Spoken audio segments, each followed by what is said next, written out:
What's up, man? This CJ2K, and I want y'all to check out the BTM Podcast.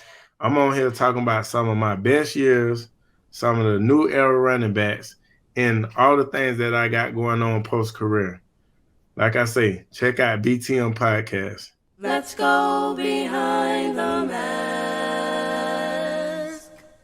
What up? What's happening, man? Welcome back to another episode of this BTM Podcast. I am your host, Takeo Spikes, sitting alongside my dog, too, but he likes to go by the name of your favorite plus-size model, Tutan Reyes, in the building. Did you see it? You ain't been flex. This dude, You know what I'm saying? You wearing a tight t-shirt and don't be working out. Hey, man, got that holiday weight off me, though. You know what I'm saying? When hiking and everything, you know what I mean? Trying to get right. I think we can agree on that, man. So without further ado, we just need to jump right into it, man. We take special pride in bringing great guests on the BTM Podcast. And this next one is our all-time favorite because I have a personal story to throw in there, too. But let me read off his resume, man, so everybody can get familiar. First team All-Pro, three-time Pro Bowler, led the NFL in rushing yards in 2009. He's also part of the 2,000-yard rushing club, right? And NFL Offensive Player of the Year in 2009. Holds so many records, but the one that's really big, he holds the record for most scrimmage yards in a season for 2,509, which is stupid. Crazy. Man, without further ado, man, y'all, let's welcome to the BTM Podcast, Chris Johnson. Yeah, What's happening? Chilling. That's about it, man. How you? I mean, I've been good, man. Just chilling, retired life, man. I've been retired for like 3 years now. So just first time being able since probably like elementary school, being able to just chill and work out when I want to work out and stuff like that, basically. Well, Spikes has read off all your accolades. I know he had a tough time tackling you during his days. He got a story we're going to get into. But, man, we're going to set this thing off, BTM. We're going to go behind the mask. So we got a segment that we like to bring our guests and introduce them to our audience called This or That. We ask you one thing or the other, and you just got to answer how you feel. So you ready to rock, man? Yeah, let's do it. Let's do it. All right, so Chris Johnson is the GM of the Titans. Titans need a running back in the draft, and still available are Chris Johnson and Derrick Henry. So, the 2022 draft, first round, the Tennessee Titans pick Chris Johnson. Why is that? You already know. Man, I just know the type of player I am, man. Like, and the type of player I was, like, man, wasn't nobody messing with me. Like, when I was coming in the league, like, my focus was so hard on being the best back in the league and the best back ever. So, like, my head was so strong, like, wasn't nobody going to outdo me. It don't matter what type of school they went to, a bigger school, what conference they came out of, it didn't matter. Like, I had that chip on my shoulder, and I came in the league running. All right, let me ask you this. Would you rather have a 2,000 rushing yard season and win the rushing title, or 700 yards rushing and win a Super Bowl? Give me 2,000. Give me 2,000, cause you get 700 yards and win a Super Bowl, man. Them people ain't trying to pay you. They ain't. Guess what they gonna say? They gonna say the quarterback did it. Facts. They gonna give all the quarterback the glory. 700 yards, rushing yards. They ain't nothing. Anybody can do that. Yeah, you kept it thorough though. No, that's 100. Real talk. Because if 700 yards in a Super Bowl, y'all probably wouldn't even be interviewing me right now. And you know what? You are. You know what I'm about to see? I'm about to do the math. Good. So 700 divided by 16 games. Whoa. Oh, that's only 44 yards a game. Damn. Right. I think I can get in there and give you 44 yards a game, bro. So you're you're right. Yeah. No doubt. Oh, them numbers got to be better than that. Them numbers got to be like 1,500, 1,600 in the Super Bowl, not 700. we had to make it tough for you. Yeah. Shit, you made it easy. You was like,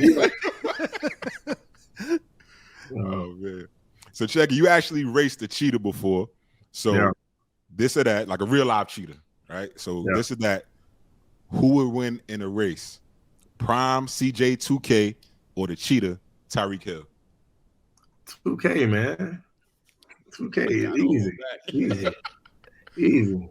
That's a grand slam. That's it. Mike Yeah, drop. that's a grand slam. It ain't. I think when Tyreek came out, he was like running like probably 4.3 something like that. I don't know exactly. I had the fastest 40 for like 10, 11 years straight. And I was 200 pounds when I ran it. He probably like 165, 170. I'm 30 pounds heavier. Still moving. Yeah. All right. So, peep this. You accomplished a lot, bro. And I think that stretch of 2008 to 2010 was outstanding. But out of all of the years that you played, which season is the most memorable to you? Honestly, a lot of people, they might say my 2,000-yard season, but man, that my rookie year, and not just because of the stats or what I did and stuff. It was like, man, that year really solidified a lot of things. Like, that's been my dream for me to go to the NFL and play in the NFL and just not just make it there, like be a star player in the league. Like, I really came in and really accomplished my dream. So it was like I was still dreaming like throughout my whole first year. I'm like, I'm really here. And I'm not just here like on the team, like I'm a rookie. And I'm out here playing with all these guys, like all these guys I've been seeing playing, like coming up, playing against them guys. These guys from all these big conferences and big teams and USC and Texas and all that. I'm really out here playing with these guys. So like, I never forget that my rookie year. Like, I never forget that. Was that 2008? Yeah, 2008. So I remember I was playing with San Francisco during that time from 08 to 010. And I remember you came out there, and I can't remember what year it was. Maybe it was that 2,000-yard season. And we had Patrick Willis. And that was the, first time to where I was like, man, I got Patrick Willis, and like, I know I still can run. I came out and ran a 4.5, 4.52. And I was like, I can handle stuff in between the tackles. But I was like, I'm ready to play against CJ though. Dog, I remember you broke out on the counter. And we've seen Patrick Willis catch wide receivers from out of the frame. And I remember you broke. And I was like, I ain't worried because I know Pat is gonna get him. Man, it looked like Patrick Willis had a deep freeze on his back, bro. That was the one I was like, dog, this dude, his next level speed, bro. Do you remember that play in San Fran? I remember it. And they locked up and said I stepped out of bounds, but yeah, I remember that, like bro. 70 that play. I went for like 70 that play or whatever. That play was crazy. The angle that not only Pat, but I forgot who y'all had at safety. He had a crazy angle on me or whatever. I broke the angle. Scored. Yeah, still I ran it. It was like, I think Deshaun Golson. Yep. Yeah. That was crazy. I remember that play. Yeah. Yeah, man. I remember something off the field though. So you were talking about that 2,000-yard season, but after that season, I don't know if you remember, the Super Bowl was in Miami that year in 2010. Yeah. Remember? Mm-hmm. So we go to some club down there, and it was you and Big Boy Hainsworth. Big Al Hainsworth, and they wound up putting our table in the corner in the cut of this club, right? But I don't know if you remember, Diddy came out and we wanted to get some champagne, and Diddy bought all the bottles of champagne. So I'm talking about like 50, 60 bottles of champagne in the middle. They had the whole light show going on. And this is my 10th year in the league. I'm on my way out. You know what I'm saying? You just did your thing. Hainsworth just got broke off. And we happened to be at the same table. So we sitting there chilling. And I'm like, all right, I just want like a bottle of vodka or something, nothing major. Yeah, I was like, nah, they got all the champagne. Give us the rest of what y'all got in the house. So I'm looking at you and Big Al, but like, yo, young homies, like, I ain't got time right now. Y'all bugging. You know what I'm saying? I know you just killed him for 2,500 yards and Hainsworth got broke off, but I'm not trying to, I didn't have my bouts with Diddy before. We told the stories. I'm not battling this dude at this point. light show. But the messed up part, yeah, I remember you said, I don't know if you remember, you said, yo, OG, sit this one out. We got it. And I'm sitting there like, all right, well, bet. Let's get on. Let's run it. Yeah. But then y'all chill for like 5 minutes and left the section. So now it's me and all the women sitting there with all these bottles. Can't nobody drink because y'all dipped and went to another table and ran it up over there, man. So like, you talked about the competitiveness, the speed, the willing to win. Why did you decide to go against Diddy in the club in Miami? To be honest with you, I'm gonna be real with you. That I may have said that, but I know who I was with. I ain't have no money like that. That was my second year. I ain't have no money like that. I'm still on rookie contract. I'm with Albert. That's all Albert work right there. I can't even take no parts on that. Like Albert the type, like y'all know how like you might go to the mall or like a hotel or something. They might have that car out there, like they trying to sell the car. They just have that car in the front or something like that. Like we're walking somewhere and they might have a Ferrari out there in front. Man, Albert will go buy it. Like not at no car dealership or nothing like that. We might be walking in the mall to go buy some t-shirts or something. They had a Ferrari sitting out there. Y'all know how they have them cars in the middle of the mall. Yep. Albert will buy it. So Albert, and you know, I think Albert had just signed for like 100. He was the first to sign for 100 then. Yeah, he did. So yeah, I was with Big Homie all weekend. No doubt. I was with Big Homie all weekend. Good shit, man. Good shit. That season, that 2009 season, not only was it a milestone for you, but it was one of the best seasons from a running back. The best season. Best season. I'm sorry? I say it was not one of the best seasons. It was the best season ever. Facts, statistically, but I think what set yours apart was you ran for over 2,000 yards on the ground, but then you caught like 500. Yeah, 500. You know what I'm saying? So that's stupid. That just like eclipses everybody. And I was gonna ask you, where does that rank? But you already said it's the best. So how did you go into that season? And did you know it was gonna start and end like that? Nah, not really, because we was having a lot of quarterback. I ain't gonna say quarterback issues, but team was a little divided. We just went 13-3. We lost in the first round of the playoff, not the first round, but we had to bye, and then we lost in that next game. But so coming back that next season, you know, Kerry Collins was the quarterback. Some people wanted Vince, some people wanted Kerry. So we started off the season kind of rough. We started the season 0-6 or whatever like that. And I was having a cool year or whatever like that. And then it just seemed like when they switched over to Vince, things just went to going crazy. We won 8 out of the last 10 games. And it was just like, man, every single game I was busting long runs, catching the ball out of the backfield. It was just crazy, man. Mike Heimerdinger, man, I never seen another offense coordinator put together plays how he did. So it was just crazy. At what point in the season, like I know they made the switch at the quarterback, but at what point did you realize, like you said, ran for over 2,000 yards, had over 500 yards receiving. At what point did you realize, man, I really got a chance to go for over 2,000 and possibly even reach the 700 yard mark as far as receiving for running backs? Yeah, well, we probably was like week what that was, probably like week 10. Yeah, I think week 10, I probably had like 1,400 yards already. Like week 10, we got 6 games left, so it's like, yeah, right then I knew I had a chance. And it's crazy because even y'all can Google this or whatever. Before the season even started, I said I'm gonna run for 2,000 yards this season. And I think I had got that mindset because in that playoff game, I think I had like 80-something yards like in the first quarter against Baltimore. And like your rookie year. My rookie year. And that was the first game where it was like, because that whole year we was like, me and Lindell, we were smash and dash. So we were sharing the field. So that that playoff game, that was the first time really where we went in the game and like it was just me. You know what I'm saying? And I seen like I hadn't got comfortable. The game hadn't started slowing down.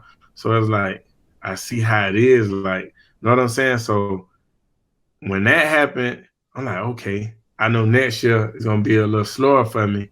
And then going into training camp, I still remember Coach Fish and Coach Heimerdinger. They called me in the office. They like, hey, we putting the offense on your back. We going through you this year. And they told me that. I'm like, okay. I say, man, I'm rushing 2,000 yards this year. Just casually. Yeah. Hey, so when you look at the game today,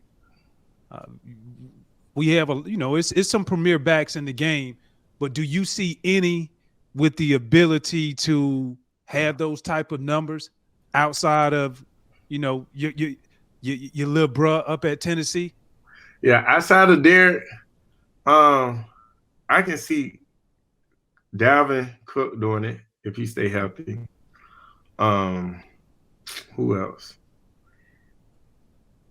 I can see the new boy, Jonathan Taylor. Oh yeah. I can see him doing it. But the offensive scheme, it got to be right. You got to have a team that play defense and run the ball. Can't be trying to throw it all over the field and stuff like that. But you got to have the right offensive scheme, and then you got to stay healthy, man. Yeah. You got to stay healthy. You look at it. That's what I'm saying. Like, even when you read out the accolades, don't nobody ever say, 6-7 years in a row, 1,000 yards. That ain't happening these days. You talk about the top backs these days, they might come in here and give you 1,300, then next year they hurt. Yeah. They hurt. Like, you know what I'm saying? You got to consistent. You got to put it together back to back. Like, you look at, what's his name? McCaffrey. He had that year. You know what I'm saying? I think he been hurt the last, 2 years? Can't put it together. Like, when you look at it across the board, Derrick Henry, man, you look at the physicality, you look at the breakaway speed, and I thought he was always a good back, but I did not see him coming into the NFL, bro, and dominating the way that he has been able to do. But you just brought up another name, Jonathan Taylor. Like, dog, I talked to Fred Warner, linebacker for the 49ers. We both did, and he talked about Jonathan Taylor way before Jonathan Taylor was Jonathan Taylor. Yeah.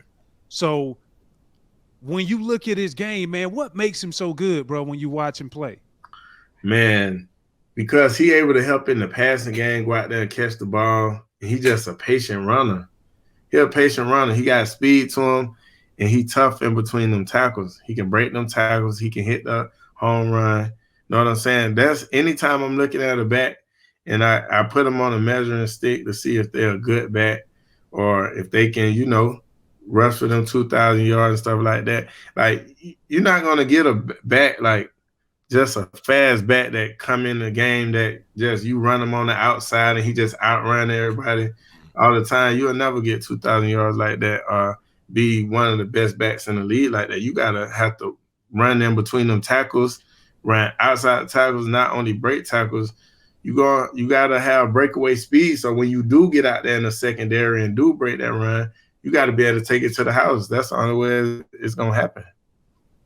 Yeah, you definitely did that. Like I said, I think one of the things that are lost in your stats, even with that year, is that you were able to catch the ball out the backfield, like you said, and shoot, a receiver coming in their second year in the league, they catch 50 catches at 500 yards. That's a good year. Yeah, you know what I'm saying? That's a solid year as you building your resume. But you talked about Derrick Henry. You talked about injuries, and he's down right now. So how do you think your Titans going to finish down the stretch, being that the leading back in the league is out for the rest of the year?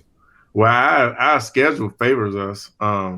We on the weaker side of our schedule right now, but it's going to be tough because Julio on our, AJ on our, we got Derrick Henry on our, so it just seemed like the injury bug is really killing us right now. So we're just going to have some players step up and play some real good defense, man, because it seems like all our offensive threats are hurt. So you got Tannehill out there. He can't do much by himself. He needs some weapons, man. It's gonna be hard for him, but I think no matter how it plays out, I think we'll still make the playoffs, and hopefully we get some of those guys back and go on the run.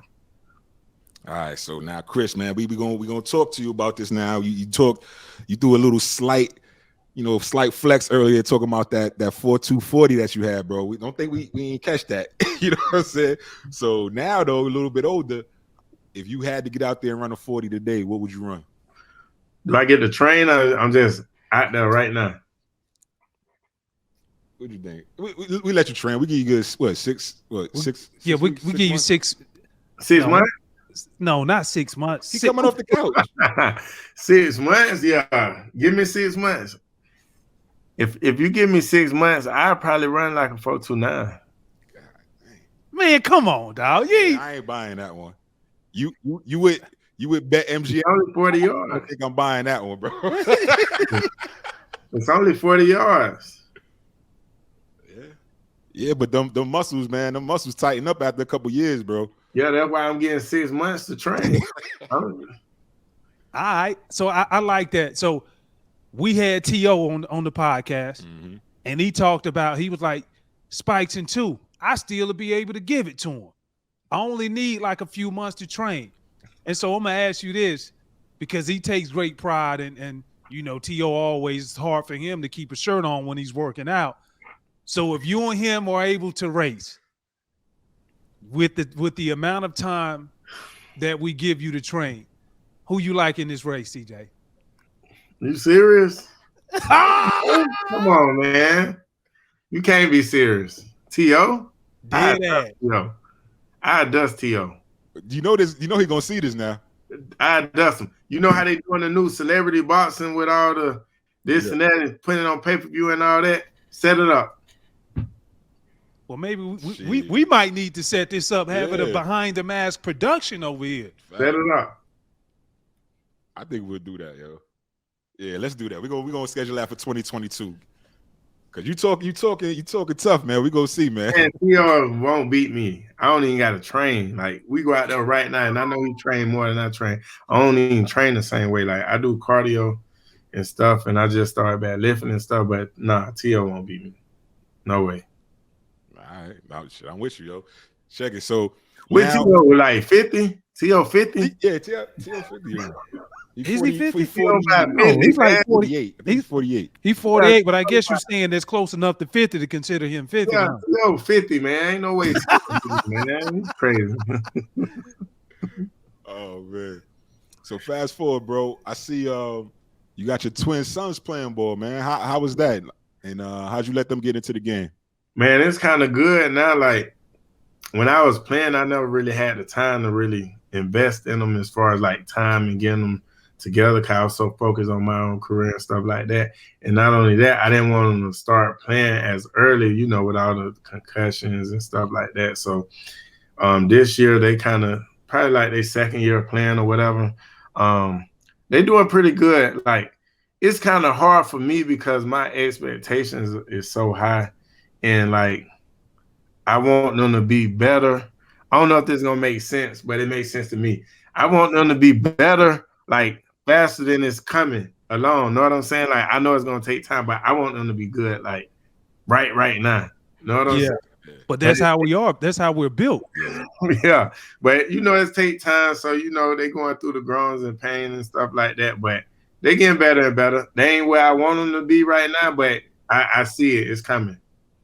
It's cool because I mean, how old are they now? They 9. Oh, they 9 years. So I mean, we ain't getting no scholarships at 9. You know what I'm saying? You got plenty of time, bro. Yeah. It's coming though. They fast. Both of them fast. They ripped up too, man. Yeah, they ripped up. They always competing with each other, but man, for them to only be playing for only going on 2 years, and the things that I've seen them do, man, they got a real bright future ahead of them. So, you know, I'm gonna stay on them and all that. So, like, they're gonna be all right. Thanks, man. Well, obviously, you know, when you have children, you got something to live for. You know, the next generation, your legacy. But there was a time back in 2015 where you had a life-changing moment, and you were a passenger in a car that got shot up. So that obviously, I would think, took your life in a whole different perspective. So briefly, bring us back to that incident. Tell us about that. Man, that incident was crazy, man, because I wasn't even supposed to be there. Like, I was in LA, so like it was, everybody have that certain moment or that time in their career where they like, man, nah, this ain't it. I gotta get back to what I was doing day one. Like, I gotta like just lock in and focus and all that. And like that was right when I went to the Jets, and I was leaving the Jets, and we finna go into free agency. So I'm like, man, I'm finna get out of Florida. I'm finna go out to LA. I'm finna train. So I was up there training for like a week. But some was telling me not to come back, but I came back for a party or whatever like that. So I came back after the party, whatever, ended up going, I think we were going to the studio or something like that. So I'm on my way home. It was me and like two of my best friends. So we leaving, we getting ready to leave. And then just out of nowhere, like, man, it happened so fast. Like, it's just out of nowhere. You just hear the windows busting and stuff like that. And then I'm sitting in a passenger seat. So at this time after I still don't really know what done happened. So I reached to like open the door, but my whole arm wouldn't move. So I'm like, dang, what's going on? So I looked to my left, best friend RP Rolly. Looked to the left, he just slumped over. I'm like, so I'm shaking. I'm like, bruh, whatever. He ain't moving now. So at this point, like, I know he was gone. So I'm like, dang. So finally, like, all of the strength in me, I end up opening the door. When I open the door and get out, I see one of my other best friends he was sitting behind me. When I opened the door and looked to my right, I see him. He laid out on the ground. He hadn't got shot like 6 times. He laid out on the ground. I'm like, dang. Know what I'm saying? So I'm like, at this point, man, everything just happened so fast. So like just that situation, like it changed me, because like not only I'm in the lead, like chasing my dream or whatever, my dream that came true. Like, I got kids at this point. I got my twins, this and that. So it just made me move different, think different. A lot of places I used to go, like as far as going back to the hood and being at certain clubs that like I know I shouldn't be at, this hole in the wall, different stuff. I don't really go to them places no more, because I know things can happen anywhere, but they most likely to happen in some of the areas that I used to be in. So, you know what I'm saying? I don't go around them areas no more. I don't do none of that no more. Like, I just, I stay out the way. So I feel like it changed me, because maybe if that stuff wouldn't have happened, I probably would have still been around doing the same things. Like, how they say, you make it, don't forget about the people in the hood, go back to the hood, this and that. Yeah. I used to go to the hood all the time, all season. I'm done working out, I'm at the house chilling, nothing going on, I'm over in the hood, I'm just chilling, man.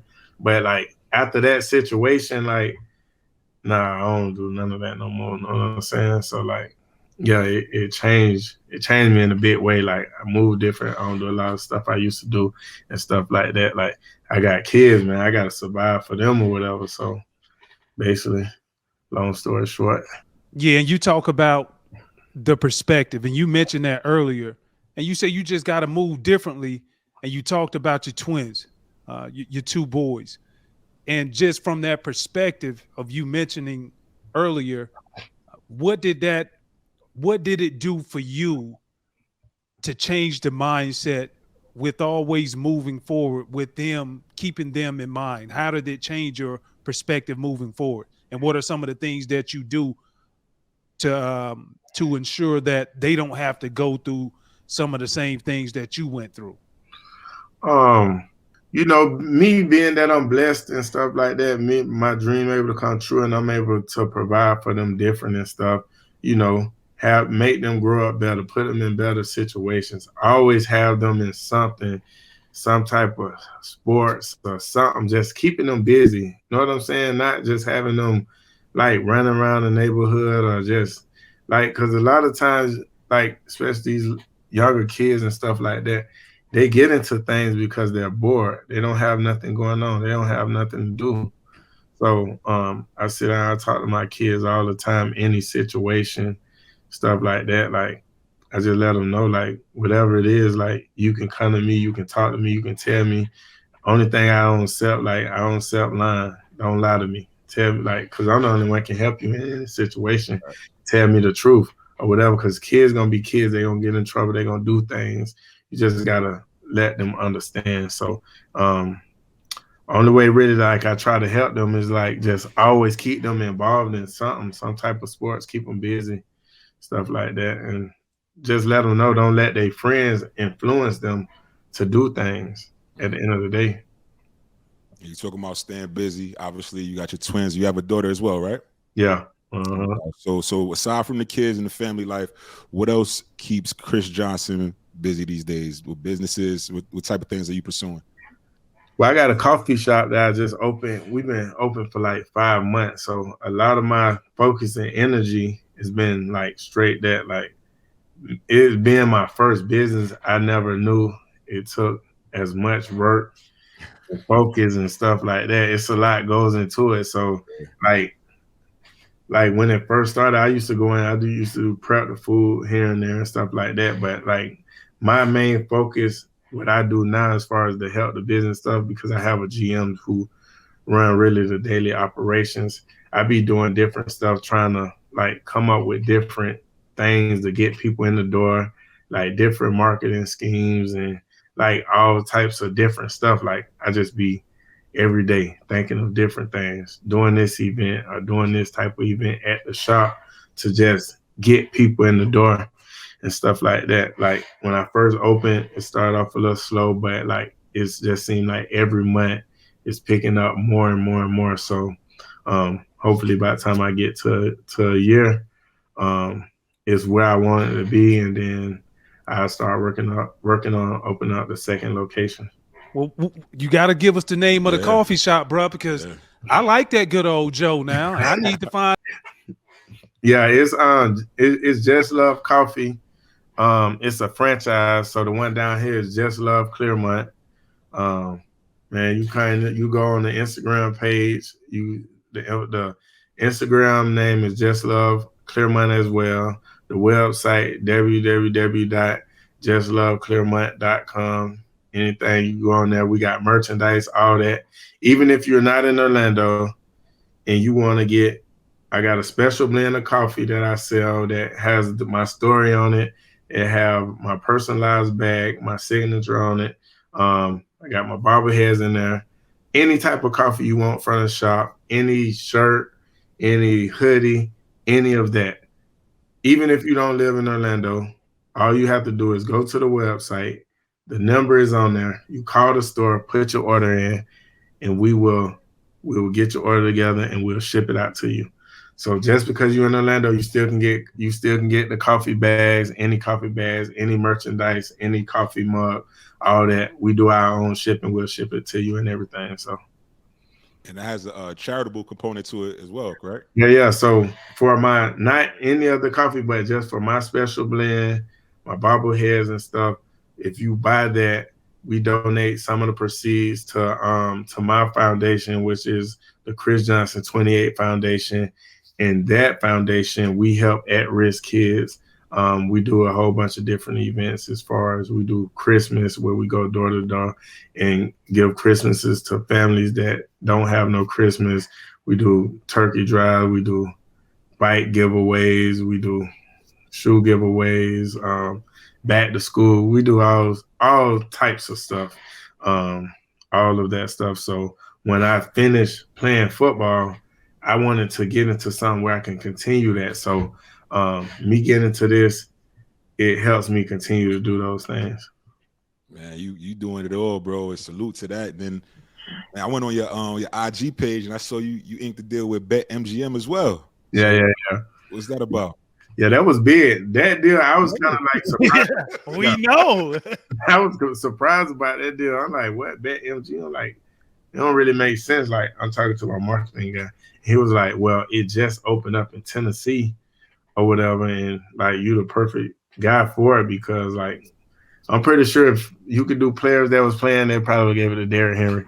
But you know, while we playing, we can't do none of that stuff. We can't do. I think it's alcohol or something. We can't do nothing with betting and stuff like that. And me being probably like one of the biggest names out of the Tennessee Titans or whatever, it was perfect or whatever. Me being the ambassador for BetMGM and stuff like that. It's been real good. Great opportunity. I love it, man. Bro, you accomplished a lot. We talked about the personal records. You still holding the single season record when it comes to yards from scrimmage. At the end of the day, you know, we all want to be remembered. So I'm going to ask you this question. What do you want your legacy to be when people look back at your career? I want them to say that Chris Johnson came and changed the game at the running back position. When I came in the game, guys that wasn't 225, 230, they was not every down backs. They was in you 200 pounds, 205, 195. When you came in the league, you knew you was going to be a third down back or something like that. You was not every down backs. When I came in the league and I did what I did, then guys started to get drafted top 10, top 15 that were smaller running backs in the draft. And now you look around today's game, you see starting running backs at that weight. You got McCaffrey, you got Alvin Kamara, you got Dalvin Cook. You got those guys, like, those guys are the starting guys, the main guys, getting paid a lot of money and stuff like that.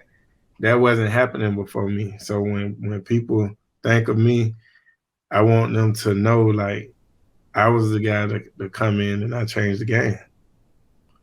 Like CJ Spiller, I think a year or two after I did what I did and he came in, CJ Spiller went like top 10.